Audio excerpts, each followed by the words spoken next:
வணக்கம். மாநில செய்திகள் வாசிப்பவர் சுமித்ரா ரத்னம்.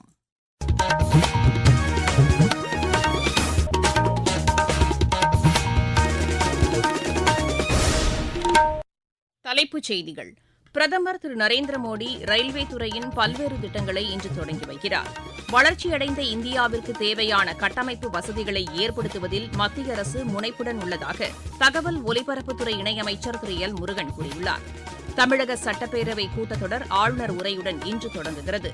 மார்க்சிஸ்ட் கம்யூனிஸ்ட் கட்சியின் புதிய மாநில செயலாளராக பொறுப்பேற்றுள்ள திரு பே சண்முகத்திற்கு முதலமைச்சர் திரு மு க ஸ்டாலின் வாழ்த்து தெரிவித்துள்ளார். பிரிட்டன் ஓபன் ஜூனியர் ஸ்குவாஷ் போட்டியில் இந்தியாவின் அனஹத் சிங் இறுதியாட்டத்திற்கு முன்னேறியுள்ளார். இனி விரிவான செய்திகள். பிரதமர் திரு நரேந்திர மோடி ரயில்வே துறையின் பல்வேறு திட்டங்களை இன்று காணொலி வாயிலாக தொடங்கி வைத்து புதிய திட்டங்களுக்கும் அடிக்கல் நாட்டுகிறார். ஜம்முவை தலைமையிடமாக கொண்டு உருவாக்கப்பட்டுள்ள புதிய ரயில்வே கோட்டத்தை தொடங்கி வைக்கும் பிரதமர் தெலங்கானா மாநிலம் சர்லப்பள்ளி ரயில் நிலையத்தையும் திறந்து வைக்கவுள்ளார். மேலும் ஒடிஷா மாநிலத்தில் கிழக்கு கடற்கரை ரயில்வேக்குட்பட்ட ராயகடா கோட்ட ரயில்வே அலுவலக கட்டடத்திற்கும் அவர் அடிக்கல் நாட்டவுள்ளார். ஜம்முவில் அமைக்கப்படவுள்ள புதிய ரயில்வே கோட்டம் ஜம்மு காஷ்மீர் மக்களின் நீண்டகால எதிர்பார்ப்பை பூர்த்தி செய்வதுடன் நாட்டின் பிற பகுதிகளுக்கான போக்குவரத்து வசதியையும் மேம்படுத்தும் என்று தெரிவிக்கப்பட்டுள்ளது. அத்துடன் புதிய வேலைவாய்ப்பு உருவாக்கம் மற்றும் சுற்றுலா வளர்ச்சிக்கு உதவும் இத்திட்டம் அப்பகுதியின் ஒட்டுமொத்த சமூக பொருளாதார வளர்ச்சிக்கும் வழிவகுக்கும் என்றும் ரயில்வே துறை தெரிவித்துள்ளது. வளர்ச்சியடைந்த இந்தியாவை உருவாக்க தேவையான அடிப்படை கட்டமைப்பு வசதிகளை ஏற்படுத்துவதில் மத்திய அரசு முனைப்புடன் உள்ளதாக தகவல் ஒலிபரப்புத்துறை இணையமைச்சர் திரு எல் முருகன் தெரிவித்துள்ளார்.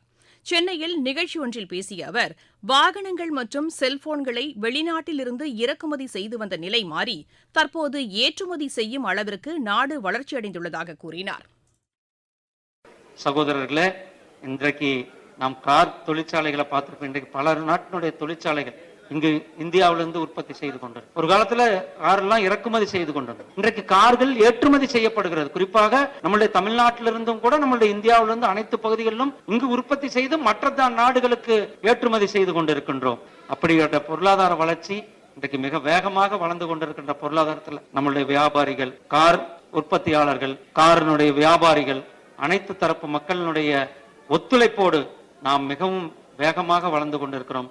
2047 உலகத்திற்கு வழிகாட்டியாக நாடாக, உலக வல்லரசு நாடாக இருப்பதில் இந்தியா பொருளாதாரம் மிக முக்கிய பங்காற்று.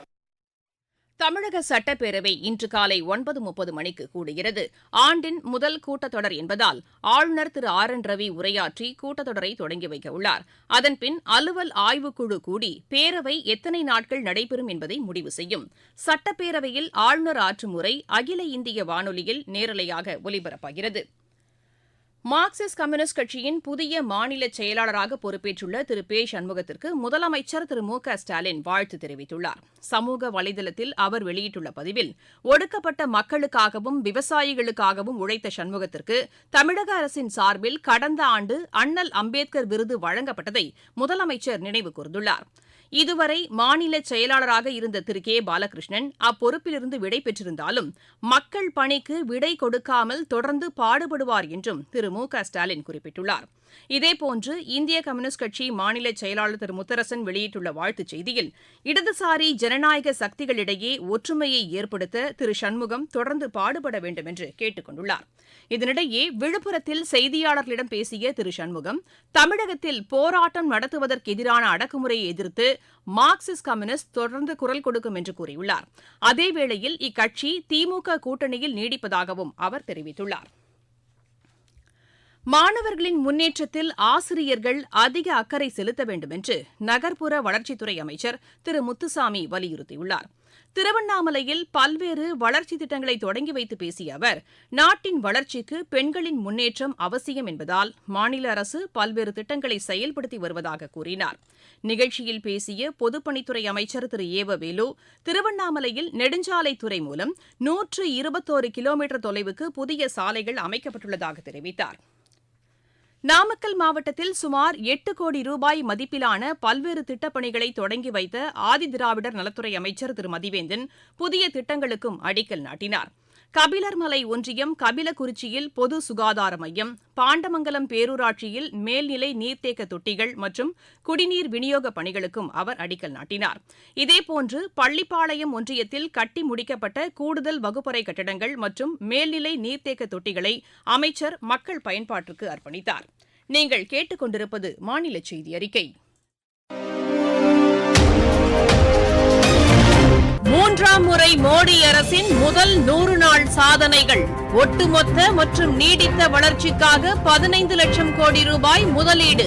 வேளாண் துறை கட்டமைப்பு வசதிகளை மேம்படுத்த 3 லட்சம் கோடி ரூபாய். தமிழகத்திற்கு 2 புதிய வந்தே பாரத் ரயில் சேவை. தூத்துக்குடி துறைமுகத்தில் 7000 கோடி ரூபாய் முதலீட்டில் மேம்பாட்டு பணிகள். 11 புதிய நகரங்களுக்கு வானொலி பண்பலை ஒலிபரப்பு விரிவாக்கம்.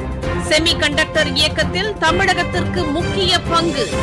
புத்தொழில் நிறுவனங்களை ஊக்குவிப்பதற்கென 1000 கோடி ரூபாய் ஒதுக்கீடு. வளர்ச்சியடைந்த இந்தியாவிற்கான பயணத்தில் மோடி அரசு. தொடரும் மக்கள் நலத்திட்டங்கள். நாட்டில் விமான போக்குவரத்து துறை கடந்த ஆண்டு 5.9% வளர்ச்சியை அடைந்துள்ளதாக மத்திய அரசு தெரிவித்துள்ளது. சிறு நகரங்களையும் இணைக்கும் வகையில் உடான் திட்டம் மூலம் 619 வழித்தடங்களில் விமான சேவை தொடங்கப்பட்டதாகவும் 88 விமான நிலையங்கள் செயல்பாட்டிற்கு கொண்டுவரப்பட்டிருப்பதாகவும் கூறப்பட்டுள்ளது. வாரணாசி, ஆக்ரா, தர்பங்கா, பக்தோக்ரா ஆகிய இடங்களில் புதிய விமான நிலைய கட்டடங்களுக்கு அடிக்கல் நாட்டப்பட்டுள்ளது. இது தவிர இந்திய விமான போக்குவரத்து துறையை தற்போதைய தேவைகள் மற்றும் உலக தரத்திற்கு இணையாக மாற்றும் வகையில் 90 ஆண்டுகால பழமை வாய்ந்த விமான போக்குவரத்து சட்டமும் மாற்றியமைக்கப்பட்டுள்ளதாக மத்திய அரசு தெரிவித்துள்ளது. நாகை மாவட்டம் வேளாங்கண்ணியில் நடைபெற்ற மாநில அளவிலான பகவத்கீதை பாராயண போட்டியில் ஆயிரக்கணக்கான மாணவ மாணவிகள் பங்கேற்றனர். இதில் மகாபாரதம் குறித்த கலை நிகழ்ச்சிகளும் இடம்பெற்றதாக எமது செய்தியாளர் தெரிவிக்கிறார். நாகை மாவட்டம் வேளாங்கண்ணியில் மாநில அளவிலான பகவத்கீதை பிரயாணம் போட்டிகள் நடைபெற்றது. இதில் சென்னை, திருச்சி, கடலூர், கன்னியாகுமரி, திருநெல்வேலி, தூத்துக்குடி, மதுரை, கோவை உள்ளிட்ட தமிழகம் முழுவதும் உள்ள அனைத்து மாவட்டங்களைச் சேர்ந்த நூற்றுக்கணக்கான மாணவ மாணவிகள் போட்டியில் பங்கேற்றனர். இந்த போட்டியில் வெற்றி பெற்றவர்களுக்கு பாராட்டு சான்றிதழ் மற்றும் பரிசுகள் வழங்கப்பட்டது. விழாவில் மகாபாரதத்தில் குருசேத்திர போரினை நினைவுபடுத்தும் விதமாக பள்ளி மாணவ மாணவிகளின் பல்வேறு கலை நிகழ்ச்சிகள் மற்றும் மகாபாரத நடனங்கள் உள்ளிட்ட பல்வேறு நிகழ்வுகளும் நடைபெற்றன. இதில் தமிழகம் முழுவதும் இருந்து வந்திருந்த ஆயிரக்கணக்கானோர் கலந்து கொண்டனர். நாகையில் இருந்து செல்வன் ஜெபராஜ். ஈரோடு மாவட்டம் பெருந்துறை அருகே சட்டவிரோதமாக தங்கியிருந்த பங்களாதேஷ் நாட்டைச் சேர்ந்த 7 பேர் கைது செய்யப்பட்டனர். மத்திய உளவுத்துறையினர் மற்றும் மாநில கியூ பிரிவு காவல்துறையினருக்கு கிடைத்த தகவலின் பேரில் பெருந்துறையை அடுத்த வள்ளிப்புறத்தான் பாளையத்தில் தங்கி கட்டிட வேலை செய்து வந்த இவர்கள் கண்டறியப்பட்டு கைது செய்யப்பட்டனர். பின்னர் நீதிமன்றத்தில் ஆஜர்படுத்தப்பட்டு சிறையில் அடைக்கப்பட்டனர். இருவரிச் செய்திகள். இங்கிலாந்து மற்றும் ஜெர்மனியில் நிலவும் கடும் பனிப்பொழிவு காரணமாக இரு நாடுகளிலும் விமான போக்குவரத்து பாதிக்கப்பட்டுள்ளது. பாகிஸ்தானின் தர்பத் பகுதியில் பலூச் விடுதலைப் படையினர் நடத்திய தாக்குதலில் பாதுகாப்பு படை வீரர்கள் 47 பேர் உயிரிழந்தனர். 30க்கும் மேற்பட்டோர் காயமடைந்தனர். இந்தியா வந்துள்ள அமெரிக்க பாதுகாப்பு ஆலோசகர் திரு ஜேக் சலிவன் புதுதில்லியில் இன்று தேசிய பாதுகாப்பு ஆலோசகர் திரு அஜித் தோவலை சந்தித்து பேச்சு நடத்துகிறார். பீகார் அரசு பணியாளர் தேர்வாணைய பிரச்சினை தொடர்பாக பட்னாவில் தொடர் உண்ணாவிரதத்தில் ஈடுபட்டிருந்த ஜன் சுராஜ் அமைப்பின் தலைவர் திரு பிரசாந்த் கிஷோர் காவல்துறையினரால் கைது செய்யப்பட்டார். திருப்பூர் புனித கத்ரீனாமாள் தேவாலயத்தில் தமிழர் திருநாளை வரவேற்கும் வகையில் பொங்கல் விழா நடைபெற்றது. முதலமைச்சரின் தொழில் முனைவு திட்டத்தின் கீழ் கடனுதவி பெற விரும்பும் காஞ்சிபுரம் மாவட்டத்தைச் சேர்ந்த புதிரை வண்ணார் சமூகத்தினர் மாவட்ட தாட்கோ அலுவலகத்தை அணுகுமாறு ஆட்சியர் திருமதி கலைச்செல்வி மோகன் கேட்டுக் கொண்டுள்ளார். விளையாட்டுச் செய்திகள். பிரிட்டன் ஓபன் ஜூனியர் ஸ்குவாஷ் போட்டியில் இந்தியாவின் அனஹத் சிங் இறுதி ஆட்டத்திற்கு முன்னேறியுள்ளார். பர்மிங்ஹாமில் நடைபெற்று வரும் இப்போட்டியின் 17 வயதுக்குட்பட்டோருக்கான அரையிறுதி ஆட்டத்தில் அவர் 9-11, 11-6, 11-8, 11-6 என்ற செட் கணக்கில் எகிப்தின் ருக்கையா சலீமை வென்றார். ஹாக்கி இந்தியா லீக் போட்டியில் தமிழ்நாடு அணி வெற்றி பெற்றுள்ளது. ரவுர்கேலாவில் நேற்று நடைபெற்ற ஆட்டத்தில் இந்த அணி உத்தரப்பிரதேச அணியை 2-0 என்ற கோல் கணக்கில் வென்றது. ISL கால்பந்து போட்டியில் தில்லியில் நேற்று நடைபெற்ற ஆட்டத்தில் கேரள அணி பஞ்சாப் அணியை 1-0 என்ற கோல் கணக்கில் வென்றது. மீண்டும் தலைப்புச் செய்திகள். பிரதமர் திரு நரேந்திர மோடி ரயில்வே துறையின் பல்வேறு திட்டங்களை இன்று தொடங்கி வைக்கிறார். வளர்ச்சியடைந்த இந்தியாவிற்கு தேவையான கட்டமைப்பு வசதிகளை ஏற்படுத்துவதில் மத்திய அரசு முனைப்புடன் உள்ளதாக தகவல் ஒலிபரப்புத்துறை இணையமைச்சர் திரு எல் முருகன் கூறியுள்ளார். தமிழக சட்டப்பேரவை கூட்டத்தொடர் ஆளுநர் உரையுடன் இன்று தொடங்குகிறது. மார்க்சிஸ்ட் கம்யூனிஸ்ட் கட்சியின் புதிய மாநில செயலாளராக பொறுப்பேற்றுள்ள திரு பே சண்முகத்திற்கு முதலமைச்சர் திரு மு க ஸ்டாலின் வாழ்த்து தெரிவித்துள்ளார். பிரிட்டன் ஓபன் ஜூனியர் ஸ்குவாஷ் போட்டியில் இந்தியாவின் அனஹத் சிங் இறுதியாட்டத்திற்கு முன்னேறியுள்ளார். இத்துடன் இந்த செய்தியறிக்கை நிறைவடைகிறது. எமது செய்திகளை சமூக வலைதள பக்கங்களில் AAR நியூஸ் சென்னை என்ற முகவரியிலும் RNU சென்னை என்ற யூடியூப் சேனலிலும் உடனுக்குடன் அறிந்து கொள்ளலாம்.